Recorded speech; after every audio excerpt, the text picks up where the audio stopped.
Carlos Yulo nagsisisi na ngayon na nagtiwala at minahal niya si Chloe San Jose dahil sa hindi nga niya namalayang unti-unti na nga pala ay nauubos na ang pera niya.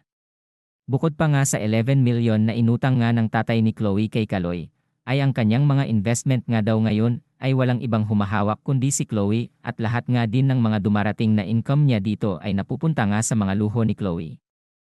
Sa kasalukuyan niya ay nag-i-enjoy si Kaloy at Chloe sa ibang bansa at ayon sa aming source ay lahat ng lumalabas na pera ni Chloe ay talagang galing kay Kaloy. At marami nga siyang mga luho doon na talagang hinihingi niya kay Kaloy ang pinambabayad niya dito. Kahit pa naman sinabi ni Chloe na pera niya ang ginagamit ng panggastos, ay hindi din naman aabot sa milyon-milyon ang kanyang kita kung kaya't hindi nga naniniwala ang mga netizens na ganun kalaki ang kinikita niya. Dahil nga sa online seller lang naman siya.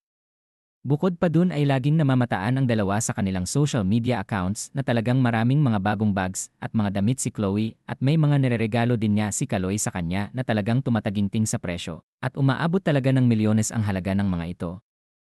Saad niya ng karamihan ay kaya lamang pinatulan ni Chloe si Carlos Yulo ay dahil sa mapera na ito ngayon at walang katotohanang naging sila na noong wala pa itong pera. Dahil ang totoo ay nililigawan pa lang siya noon ni Kaloy at nung nanalo na ito sa Olympics ay saka lamang talaga sinagot ni Chloe si Kaloy at naging sila nga. Isang pagkakamali nga daw na mas pinili ni Kaloy ang ganitong klasing babae na pinaikot lamang siya at nagpapanggap na mahal siya para hinay-hinay nga siyang maubos at nakaplano na din nga ito kay Chloe. Sino nga naman daw ang papatol kay Carlos Yulo kung wala nga daw itong pera, lalo pa nga daw at may angking ganda din itong si Chloe.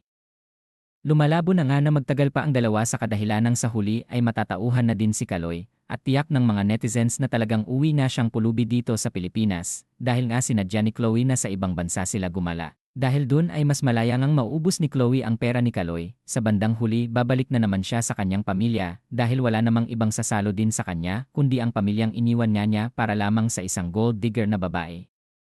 Hindi magtatagal ay talagang mauubos din ang kanyang pinaghirapang mapanalunan.